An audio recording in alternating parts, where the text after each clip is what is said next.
అర్థాయ ప్రతిబోధితాం భగవతా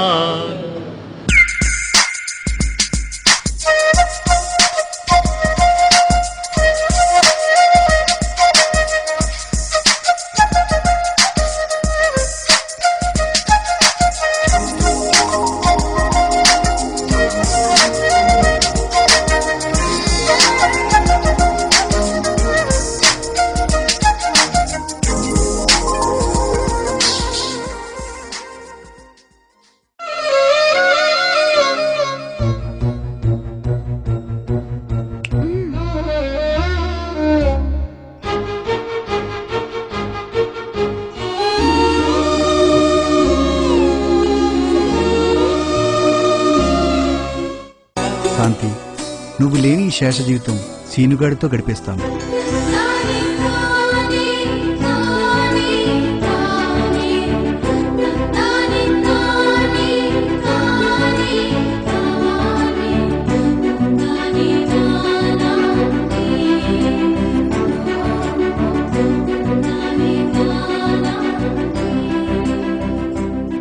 scene, శబాషో నాన్న, నా ఆస్తంతా అమ్మి నేను హీరోని చేస్తా.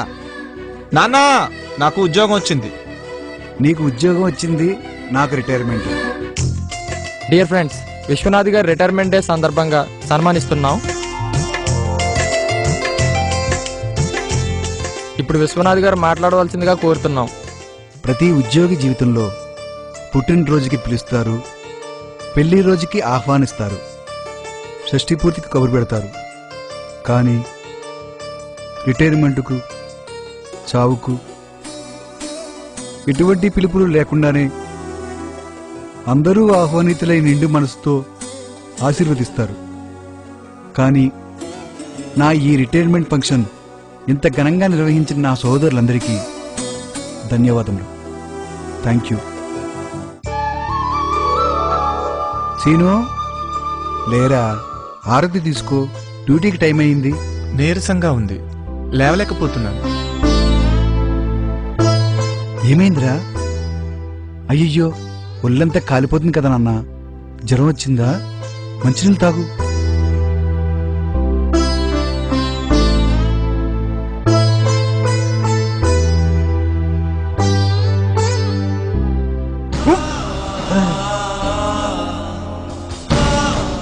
డాక్టర్ దగ్గరికి వెళ్దామా నాన్న? వద్దులే నాన్న, టాబ్లెట్ వేస్తే సరిపోతుంది. ఉండు, టాబ్లెట్ వేస్తాం.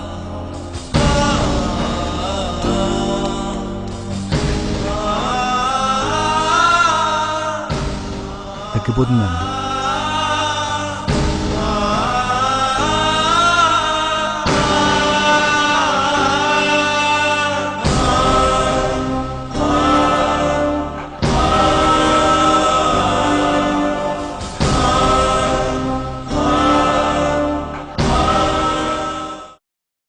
సీను, సీను, ఎక్కడికి వెళ్ళారా?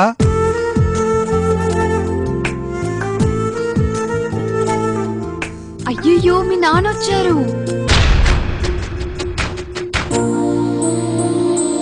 పక్కింటి అమ్మాయి నచ్చిందా?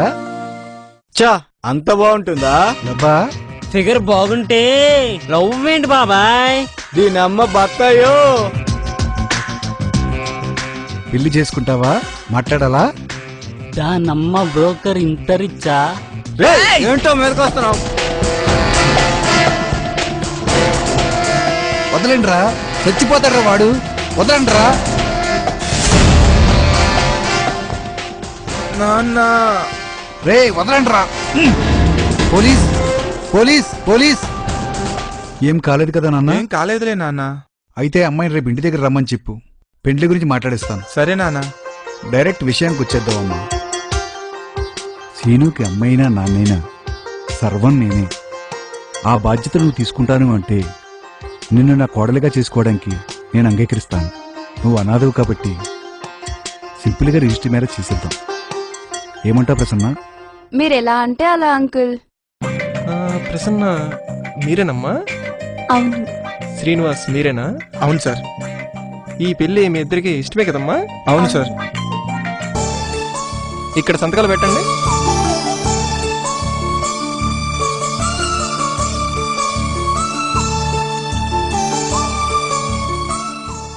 ఇప్పుడు మీరు పెట్టండి.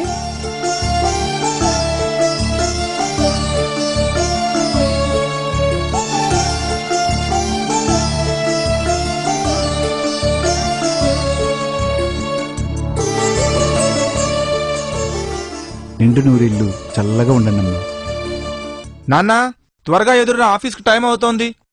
ఆయనకి తెలియక రమ్మన్నారనుకో, మీకు బుద్ధుండక్కర్లేదా?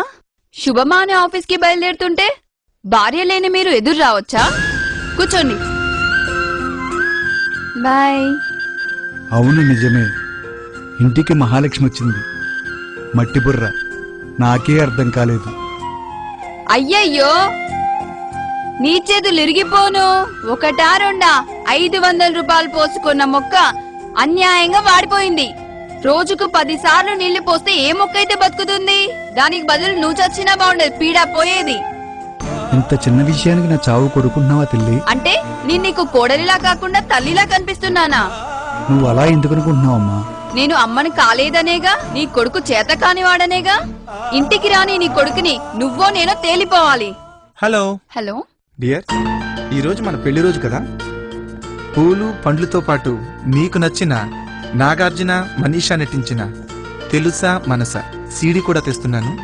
చూడ్డానికి రెడీగా ఉండు. నువ్వు చెప్పినే వినడానికి బాగానే ఉన్నాయి, కానీ ఇంట్లో కరెంటుండి చేస్తేగా. మీ నాన్న కృష్ణారామ అంటూ ఓ మూల కూర్చోక కరెంటు ఫీజు పోగొట్టేశాడు. నేను సంపాదించి తెచ్చిన టీవీ కూడా పోయింది. ఉంటే ఆయనైనా ఉండాలి, లేదంటే నేనైనా ఉండాలి. ఫోన్ పెట్టేయండి. ఎందుకమ్మా చిన్న ఫీజు పోయినంత మాత్రాన ప్రతి చిన్నదాన్ని బోతద్దల్లో పెట్టి చూపిస్తున్నావు? టీవీడి ఫ్రిడ్జ్ టీవీ కాలిపోయిందని ఆఫీసులో ఉన్నవాడికి మనశ్శాంతి లేకుండా చేస్తున్నావు. అయ్యయ్యో, కాఫీ నచ్చకపోతే చెప్పాలి గాని బంగారం లాంటి కప్పు పగలగొడతావా? దానికి బదులు నువ్వు పడి చచ్చినా బాగుండేది. జీవితాంతం ప్రేమను సంతోషాన్ని ఇస్తాను అన్నావు, ఇదేనా? ఛ! ఏంటి నాన్న ఇదంతా? చిన్నపిల్లాళ్ళ రోజు ఇదే తంతు. అటు తండ్రి ఇటు భార్య మధ్యలో నలిగిపోతున్నాను. దీనికి తోడు ఆఫీస్ సమస్యలు ఒకటి. అర్థం కాక చచ్చిపోతున్నాను. ఏం చేద్దా నాన్న? నాన్న, ఈ సమస్యలు ఉండకూడదనుకుంటే ఒకటే మార్గం. ఏంటి నాన్న అది? నిన్ను వృద్ధాశ్రమంలో చేర్పించడమే. నువ్వు చెప్పింది నిజమే నాన్న. అక్కడ నాకు మనశ్శాంతి ఉంటుంది, ఇక్కడ మీ ఆవిడికి మనశ్శాంతి ఉంటుంది.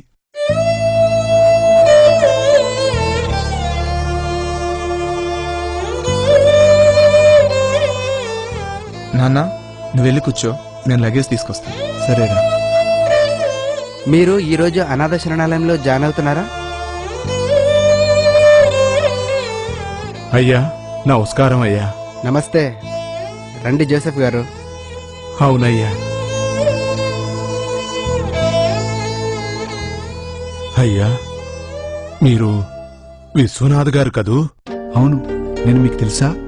ఏదో లేవే, ఇలాంటివి జరుగుతూ ఉంటాయి మామూలుగా. మీరు బ్రాహ్మణ కులస్తులై ఉండి ఒక క్రిస్టియన్ అబ్బాయిని దత్తత తీసుకున్నారు. మీరు అనాథనా? అప్పుడు నేను వద్దు అన్నాను, కానీ చిన్నపిల్లలు దేవునితో సమానము. నేను ఏమండి? అనాథనా? ఏమండి? నేను దేవుళ్లను దత్తత తీసుకున్నాను అన్నారు మీరు. బ్రాహ్మణుడు అయి కూడా నన్ను పెంచుకున్నావు కదా నాన్న. నిజంగా మీరు దేవుళ్ళయ్యా. ఇంతకు ఆ పిల్లాడు ఏమయ్యాడు? ఆ పిల్లవాడు చాలా పెద్దవాడయ్యాడు. ఇప్పుడు నన్ను వృద్ధాశ్రమంలో జాయిన్ చేసింది ఆ పిల్లవాడే. నీలాంటి దేవుణ్ణి వృద్ధాశ్రమంలో వదిలిపెట్టి పోయాడంటే వాడేం బాగుపడతాడండి? నాశనం అయిపోతాడు. నాకు ఈ శాస్తి జరగాల్సిందే నాన్న. సర్వనాశనం అయిపోతాడు. దేవుడు లేడయ్యా, దేవుడు లేడు, దేవుడు లేడయ్యా. వాడికి పుట్టగతులుండవయ్యా. నేను చావాల్సిందే నాయన. అయ్యో, నాకు ఈ శాస్తి జరగాల్సిందే.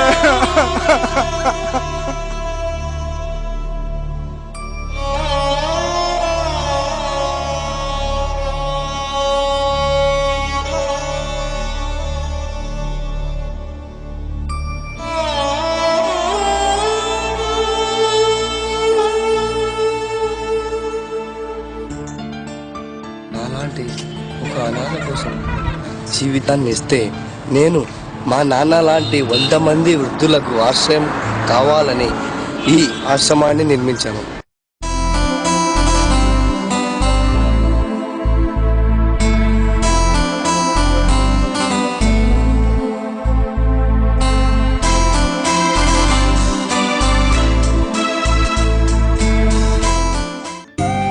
ప్రతి కొడుకు విశ్వనాథ్ లాంటి తండ్రి ఆశయాలను ఆదర్శాలను నేను సైతం అంటూ ముందుకు నడిచి అనాథలను ఆదుకుంటే ఈ సభ్య సమాజంలో అనాథ అన్న పదానికి అర్థం ఉండదని మా ఈ చిన్న ప్రయత్నం. మీ అనువరము.